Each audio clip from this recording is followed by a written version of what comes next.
ሰላም ሰላም፣ እንዴት ናችሁ? የቲጂ ፋሚሊዎች እንዴት ናችሁ? ሰላም ናቸው። እግዚአብሔር ይመስገን። እንኳን ሰላም ቆያችሁኝ። የቲጂ ፋሚሊዎች ቪዲዮን ከወደዳችሁት ላይክ፣ ሼር፣ ኮሜንት፣ ሰብስክራይብ እያደረጋችሁ እንደዚሁም ሼር እያደረጋችሁ ቪዲዮን እያያችሁ ማለት ነው። ዛሬም ይዤ የመጣሁበት ምክንያት ስለ ሀና ትንሽ ልበላችሁ ብዬ ነው እና ሀና የነበረችበት ሁኔታ በጣም ከባድ ነው። እስካሁን ድረስ ያለው ነገር በጣም የሚከብድና የሚያሳዝን የሰው ልጅ የዚህን ያክል ጭካኔ የራስን ዜጋ ራስን መሸጥ ያክል ነው እና በጣም ከባድ ነው። በጣም ያሳዝናል። እንደ አንድ ሰው እንደ አንድ ሴት ልጅ በስደት ላይ የሚገጥማት ነገር በጣም ከባድ ነው እና እባካችሁ ስለዚህ ሴቶች የምትሰደዱ ሴቶች በህገ ወጥ መንገድ አውቃለሁ ከኢትዮጵያ ችግር ካለብን ነገር በጣም ከባድ ነው እና በኢትዮጵያ ያለው ትንሽ ቢከብድም ከዚህ ደግሞ ሳውዲ አረቢያ ለምንኖሩ ሰዎች በህገ ወጥ መንገድ ለምንሰደድ ሰዎች እባካችሁ እላለሁ እና ለምን ትሰደዳላችሁ የሚለው አይነት ነገር ብዙ ጥያቄ ይጠይቃሉ ሁሉም ብዙዎች ማለት ነው እና ካለብን ችግር አንድ የሚጎለን ከስደት ላይ ሳውዲ አረቢያ እያለን ወደ ህገወጥ ስደት የሚያሰድደን አንድ የመኖሪያ ፍቃድ ነው። ነጻነት አለመኖር ያ ነጻነት አለመኖር መኖር ግድ እንትን አይለንም እኮ ሳውዲ ላይ እየኖርንበት ነው አይደለ? ስለዚህ ለምን እንሰደዳለን? በህጋዊ መተንበታል ስንመጣ በህገ ወጥ መተንበታል ደግሞ በህገ ወጥ ድጋሚ የምንገባበት መንገድ በጣም አሳሳቢ፣ በጣም አስቸጋሪ፣ በጣም አስከፊ ሁሉን እንትን ያለ የሚያስጠላ ስደት ነው። እናንተም አይታችሁታል ሁላችሁም በህገ ወጥ የመጣችሁት ማለት ነው። ስለዚህ ሀናም የሄደችበት መኖሪያ ፍቃድ ለማውጣት ስትሄድ ነፃነትን ብላ ነው። ማንም አገር ላይ ራሱ ሆነን እኮ ነፃነት የሚባለው ነገር እኮ እንደፈለገን መንቀሳቀስ የማንችልበት የመኖሪያ ፍቃድ ኖሮን እኮ ራሱ እኮ በነፃነት ማንንቀሳቀስ ሰዎች እኮ አለን ከስራችን አንፃር። ምክንያቱም አንደኛ ሰው ህገወጥ ሆኖ ሲኖር በፈለገው ቦታ ላይ ሄድ ይችላል። ነገር ግን መስራት የሚችለውን ነገር መስራት ይችላል። ስለዚህ ለምን እንሄዳለን ወደ ህገ ወጥ መንገድ ለዚያውም በዚህ ሰዓት? ስለዚህ ቆም ብለን እኛ ሴቶች በተለይ ሴቶች ቆም ብለን ማሰብ አለብን። ለምን ስደት እንሄዳለን? ስደት ስንሄድ ህጋዊ በሆነ መልኩ እንሄድ፣ ህጋዊ በሆነ ነገር እንንቀሳቀስ። ከዛ ውጪ በዚህ ዘመን ላይ ህገ ወጥ ሆነን የምንንቀሳቀስ ሰዎች ሰዓቱን አይተን ገደብን አይተን መንቀሳቀስ ካለብን እንኳን መውጣት ካለብን እንኳን ከዛ ላይ ህገ ወጥ ከሆነ መውጣት ያለብን ነገር በህጋዊ እንዲሄድ ማስተካከል እንጂ ወደ ህገ ወጥ ተመልሰን የምንገባ ከሆነ ህይወታችን ራሳችን አደጋ ላይ እንደምንጥለው ይሄ የታወቀ ነው። የሀና የገጠማት ያ ነው። እንዴት ከህገ ወጥ መጣች፣ ወደ ህገ ወጥ ሄደች። ራሷን አደጋ ላይ ጣለችው ራሷ ነች። ለዚህም ደግሞ እመቤት የተሆናት ነው የምለው እኔ በዚህ ምክንያት ኢቭን እስካሁን ድረስ ካለችበት ሞተች ከተባለችበት ሰዓት ጀምሮ እኔ እሷ የእያንዳንዷን ሰዓት የምታሳልፍ በእያንዳንዷ ሰከንድ፣ ሰዓት፣ ቀናት የምታሳልፋት ሲቃይ መከራ እያንዳንዷ ሴት ነኝ ስደትን አይቼዋለሁ። ህገ ወጥ ሆነ እያንዳንዷ እረዳታለሁ። ስለዚህ ለምን አብረዋት የሄዱት ሰዎች ምስክር አልሰጧትም? በደንብ የሄዱበትን መንገድ ምስክር አልሰጧትም? ለምን ምስክር እነሱ ደግሞ ጥፋተኛ ናቸው። እንደ አንድ ወንድሞቼ ብላ አብራቸው ሄደች ማለት ነው። ከዛሬ 6 ዓመት 7 ዓመት 8 ዓመት የተጓዝንበትን መንገድ እንኳን አንረሳም። ምክንያቱም የማንረሳበት ምክንያት መጥፎ መንገድ ስለሆነ እንዴ የደስታ መንገድ እኮ ቢሆን ሊረሳ እንችላለን እኮ። ይሄ መጥፎ መንገድ ስለሆነ እንዴት አድርገን እንረሳዋለን? እንዴትስ አድርገን እንትን እንለዋለን? አለማስታወስ እንችለዋለን? አብዛኛው ሲጠይቅ እኔ አላስታውስም። ሰው ምንድን ነው ይልቅ እኔ አላስታውስም ይባላል እንዴ? እኔ አንድ ነገር ከእነሱ ውስጥ የወሰድኩት ሰው ለሰው እንደማንሆን እንደማንተጋገዝ አይነት ነገር ነው የተሰማኝ። ምክንያቱም አንድ ሴት ልጅ ከመካከላቸው እንዲህ ስቃይ እየደረሰባት እንዴት እሷን የለበሰችው ልብስ ይጠፋባቸዋል፣ የሆነችው ሁኔታ እንዴት ይጠፋባቸዋል? እንዲህ ያንገላቱ። እሺ ብዙ ሴቶች ቢሆኑ እንኳን ሲያንገላቷቸው አይ እነሱ ብዛት ስላላቸው እንዴት አድርገን ይችኛዋን እንዴት አድርገን ምልክታቸውን እናያዝ ይባላል። ከእነሱ ፊት ውስጥ ያለችው ብዛታቸው እነሱ ስቃይ የምታየዋ አንዷ ብቻ ነች። ለምን? ሁሉንም እየወቀስኩ ነው ያለሁት እኔ አንዱን የገጠር ልጅ ብቻ አይደለም እየወቀስኩት ያለሁት። አናስታውስም ማለት ይሄ ለእነሱ ተጠያቂነት አያደርጋቸውም። ተጠያቂ ናቸው፣ ግን ሲጠየቁ ከተጠያቂነት ውጭ እንሁን እያሉ ነው ያሉት። እንደ አንድ ሴት ልጅ ግን መፍረድ፣ ለሴት ልጅ ጠበቃ መቆም፣ ምስክር መስጠት ወንጀል አይደለም። እነሱ እንደዚህ እስከሚሆኑ ድረስ ለምን? በነገራችን ላይ ስደት ላይ ስንመጣ ብዙ ነገሮች አሉ። ሞት ላይ አስክሬን የብዙ አስክሬን ራሱ አሉ። እኛን አስክሬን ምርመራ ብሎ ራሱ አንጥቶ ሲታይ ምንም መልስ አልሰጡበትም።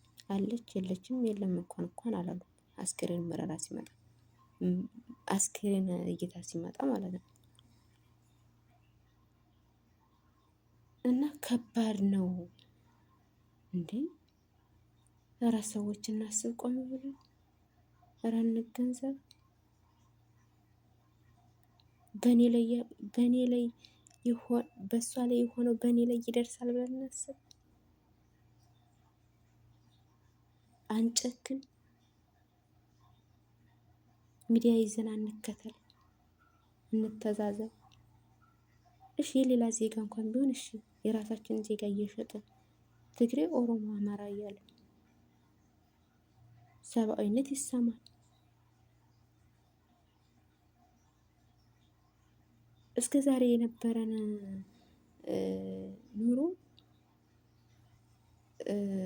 እስከ ዛሬ ሚዲያ ላይ በሀና ጉዳይ ሲነጋገሩ የነበሩ ሚዲያ ላይ ሰዎች ትላልቅ ሚዲያዎች መጥተው ሲመካከሩ ነበር።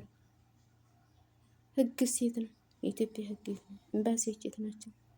አንድ ቀን አንድ የህግ አካላት ነኝ ብሎ በሚዲያው ላይ ገባ። እኛ ያገባንም አይነት ነገር ነው ደግሞ።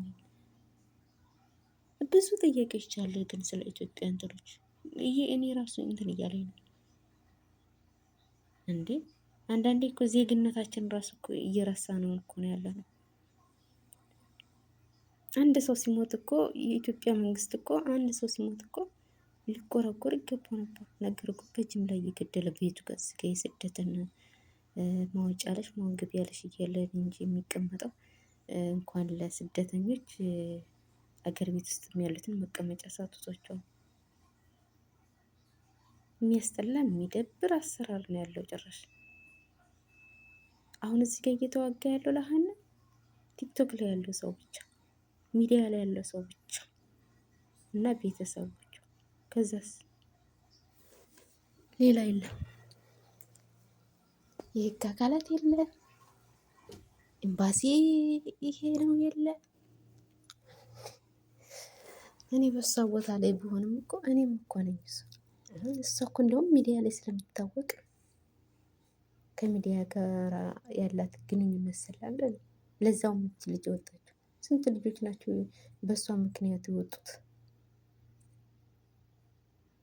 የሌላ ሀገር መንግስት ቢያየን ምንድን ነው የሚለን እንዴ? እንትን እኮ የላቸውም እኮ እስከምንባል ነው። እኔ እሷን ሳስባት በየቀኑ እንባዬ ነው የሚቀድመኝ የምር። ምክንያቱም ስደት ብዙ ነገሮች አሉ፣ ብዙ የማንናገራቸው ነገሮች።